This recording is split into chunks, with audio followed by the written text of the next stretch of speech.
Hey everyone, this is Rich from Rich TCG Bets. Hope you all are having a great day. This is past Rich. I am currently on vacation right now, but I wanted to pre-record something for you all so that I could stay in the loop and stay on your guys' brain. You guys don't forget about me and move on to other creators. But no, in all reality, I had some time just during my lunch to be able to film something. And this is something that I would say is like a year in the making, maybe even longer, but I just never really got to it. But now that Lorcana has grown a little bit more and we've seen prices increase and climb and have a little bit of correlation, I feel like I can make this video. But it's all speculative. This is all my opinion, but today's video is going to be about comparing Pokemon's top cards or characters to Lorcana's top characters. And when I do these comparisons, it's not so much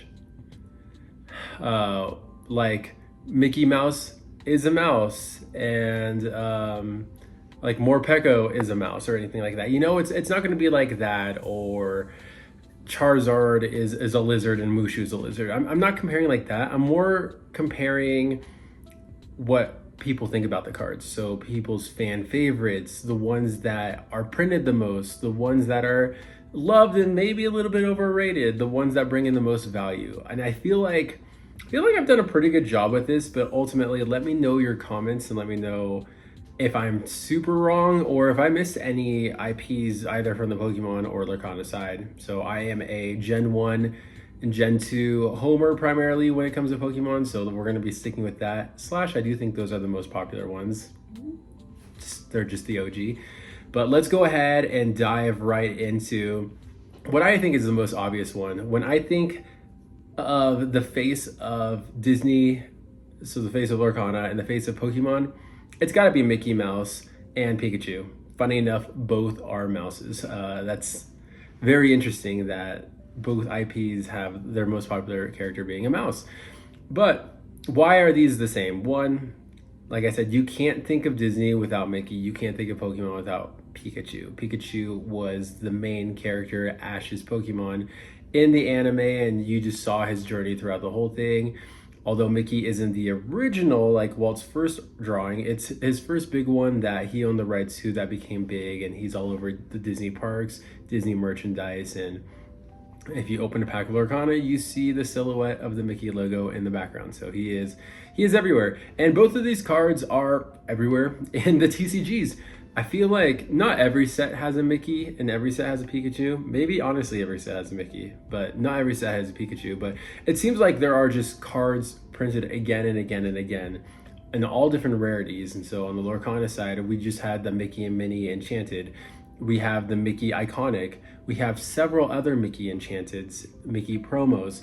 On the Pikachu side, same thing. So many promos, so many just like original cards. There were multiple Pikachus printed in the first couple sets. Like they just wanted Pikachu front and center.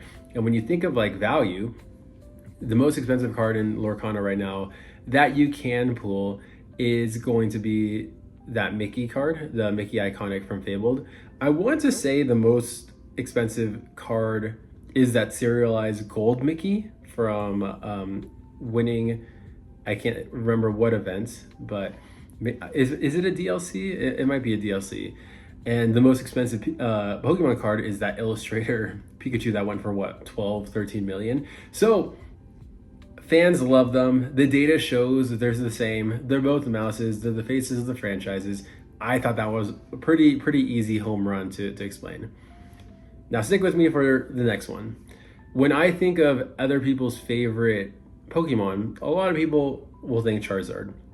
But if you talk to people, Charizard is either like, I love Charizard, it's the most amazing card, it's the most amazing Pokemon, or you get the other side where like, I hate Charizard, they overprint it, it's everywhere, it's so annoying, blah, blah, blah. And I think the Lorcana equivalents, funny enough, I was leaning towards the Madrigals because I do feel like they are incredibly overprinted, but I think something that comes more in line with this, and this is again where my bias is going to come in, is Stitch. People love Stitch. Stitch is all over Lorcana. He's in the first chapter. He got an Enchanted. He's gotten the Stitch 626 Enchanted. I want to say he got another enchanted and now he has an iconic with Lilo. But either way, like Lilo and Stitch themselves, that franchise is constantly in Lorcana. Stitch got his own alt art epic, and no other epic has its own alt art other than Stitch. I feel like for me personally, I have so much Stitch fatigue. I like the guy, I like the movies, but like I don't get the obsession of it. And I feel like people think the same way with Charizard, where they're like, well, I don't know why everyone's obsessed with it. Or you, like I said, you get the other side of the spectrum where people are just so done with it. But similarly with both things, like they're going to be top chase cards in their sets. They're going to be sought after cards. If you have a Stitch set or a Charizard set, it's going to do really well. Winter Spell is doing really well. Phantasmal Flames is doing really well. And although Stitch doesn't have like its own enchanted or iconic in Winter Spell, he is like the face and logo of that set, and that set itself is probably the third best performing set in all of Lorcana right now. But ultimately, it comes down to both being fan favorites, both being incredibly polarizing, both having expensive cards, and being faces of sets.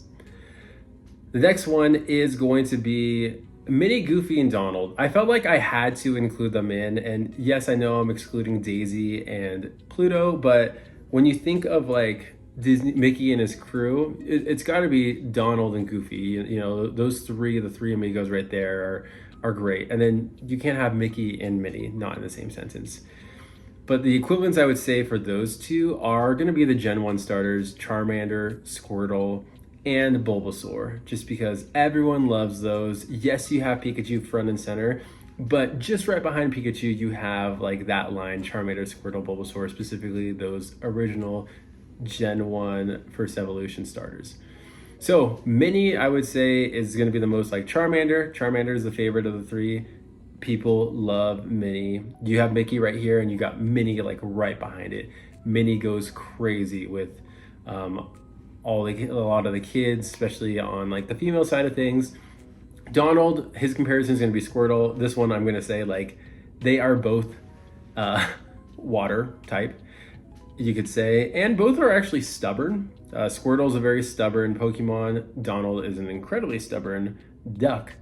And Goofy is green, Bulbasaur is green. Again, I didn't want a type match like that, but that's just kind of how it is. But Minnie, Donald, and Goofy, these cards just do really well at the end of the day. Both like at the legendary, enchanted side of things. You have the Minnie Iconic, which is the second most expensive card that you can pull from a set. Charmander does incredibly well too, and it's always like a step or two ahead of the Squirtle and Bulbasaur, and I feel like that's the same with Minnie and Donald and Goofy. She's always a step ahead of the two, but those two do really well because they have their own fandoms. People love Donald. I see Donald stuff all the time when I'm at Disneyland. Same with Goofy. People do love Goofy, and at the end of the day, if a set features one of these cards, it's going to do really well, whether it's Charmander, Squirtle, Bulbasaur, or Minnie, Donald, and Goofy. Like, people are going to want those sets. They're going to want those cards, and we're going to see the prices of both the sets and the cards increase over time because of that. Okay, here is where we blend a little. I break the rules a little bit, okay? So we are going to group Disney princesses versus the Evolutions. Both are incredibly popular groupings. Disney Princesses itself, I think, might be the second or third highest grossing IP. It's either second or third behind Winnie the Pooh. But people love Disney Princesses. And like I said, I'm going to break the rules because Elsa's going to be included in this. Elsa, if you didn't know, is technically not a Disney princess. First off, she was a queen. But second, she doesn't fall under that IP. Neither does Anna. They fall under their own IP of just Frozen. But if you're not familiar with the Evolutions, you have Eevee, and Eevee can transform into 8 different, do I have that right? Yeah, 8 different Evolutions. And so on the Eevee side, it's the original ones were Flareon, Vaporeon, Jolteon, and then in Gen 2 was Espeon and Umbreon, and then later down the road was Leafeon and Glaceon, and then to finish it all off was Sylveon. So what are my Disney comparisons with this? Again, I felt like I had to do Disney princesses just because like you have this group big group of 9, you got to throw in another big group that might have 9, and I feel like Disney princesses filled that mold. But for Evie, I'm going to start with Snow White. Snow White was the very first Disney movie. She's the very first Disney princess, and because of the success of Snow White being, I think, the first animated film to be in theaters, that really kickstarted Disney into what it is today, and especially the Disney princesses. And Evie, we wouldn't be here without the evolutions if it wasn't for Evie. The next one I'm going to do is Ariel. And Ariel, I'm going to compare to Vaporeon. Again, type matching, even though I said I wasn't. They are both water types. You can consider Ariel's in the ocean or the sea. Vaporeon is a water type. The next one is going to be Belle and Jolteon. Again, I put her in there because she wears a yellow dress and Jolteon is yellow. Just stick with me. I'm going to explain it a little bit more, but let me just get through these quickly. Cinderella, Flareon. I don't really have an explanation for that, except for the fact that Eevee, Vaporeon, Flareon, Jolteon were the very first 4. And when you think of Disney princesses, yes, these aren't the first 4. I thought one might have hit better, which is why I pushed it later. But like Snow White's the first one, Cinderella is one of the first ones, and then Belle and Ariel like kickstarted that 90s era of Disney movies, Disney princesses, with The Little Mermaid and Beauty and the Beast. And then you had a few more follow suit, but like that really carried the momentum for the Disney princesses. Next, I have Aurora for Espeon. I just think the colors go really well together with Aurora and Espeon. On Aurora, and this is where my bias comes in, Espeon's my favorite evolution. I always used her in the games. I love Psychic type. Aurora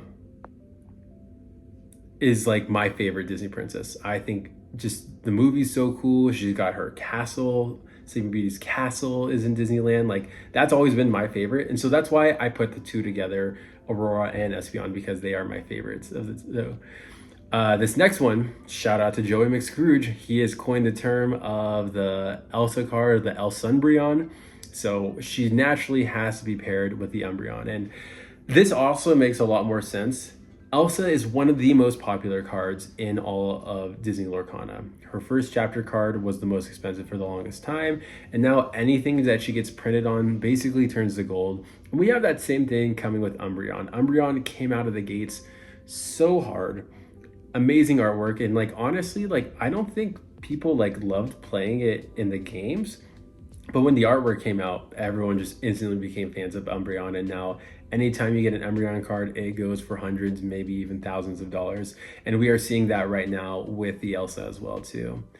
Next we have, just because I included Elsa, I felt like I needed to include Anna. We have Anna to beat Leafeon. Both wear green. Both are like, I would say like lower tiers. Again, Anna's not a Disney princess, but like out of this list, she's a lower tier. Still will do really well, but is kind of hanging on the success of a sibling. And I feel like Leafeon 2 is just hanging on the success that it's an evolution. And so that's why I put the two together. And to finish all off is Jasmine and Glaceon. Typecasting again. Jasmine has that kind of like icy outfit, that teal outfit. Glaceon kind of matches that same color. Maybe just play along and pretend it does. But again, Disney princesses do amazingly well. We see, obviously not included here, Pocahontas and Moana are just, those iconics are doing really well. Those are Disney princesses. Any Disney princess IP, like any Enchanted, is doing so well right now. It wasn't at first, but we had a little bit of a cool down, but like those are some of the hottest cards in Lorcana. If you can get an Enchanted of a Disney princess, if not an iconic. And we see the same thing with evolutions. Again, the artwork doesn't need to always be great. No one liked the prismatic evolutions crowns that they're all wearing, the terrestrial crowns, but because they're evolutions, they go for a pretty penny. The next comparison is going to be, and this is like a more recent one because of the current set of Attack the Vines and Wilds Unknown, is I've got Mew and Mewtwo comparing to Buzz and Woody. Again, two amazing characters on both sides of the thing. Mew and Mewtwo, Buzz and Woody. They wouldn't be who they are without the other. We take a look at like the origin story of Mew. Mew is like the creator of all Pokemon, and Mewtwo was supposed to kind of like replace him and be a one-up of him. And similar to Toy Story, Woody was Andy's toy. He loved that, but Buzz is the new hot thing that ended up replacing Andy for a little while until they hashed things out, and Andy ended up loving both of them. But Mewtwo and Buzz are both like the superior versions for sure, but Woody and Mew know the lay of the land. They know how to get around, and they hold their ground for sure.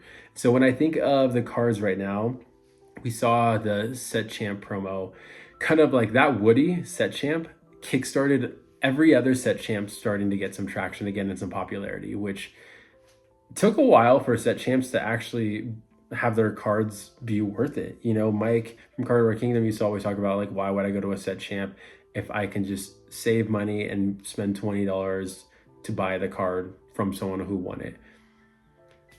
Until you got to the Set Champ, the card is now like $130, $140, but it was going for $300. And even like that $130 mark is still an amazing value. You pay $30 or $40 to play 3-4 hours, you get a $130 card. Like, sign me up for that any day of the week.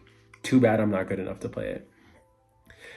And then Woody has the iconic, that card is so pretty. I know it's going down in value, and I know a lot of people didn't like how it looked, but me personally, I love that card. I love Buzz and Woody. They mean so much to my childhood. I love just those two characters, and Mew and Mewtwo, they feel the same. Like, when I think of Pokemon, I think of the starters, I think of Pikachu, and then next in line is that Mew and Mewtwo.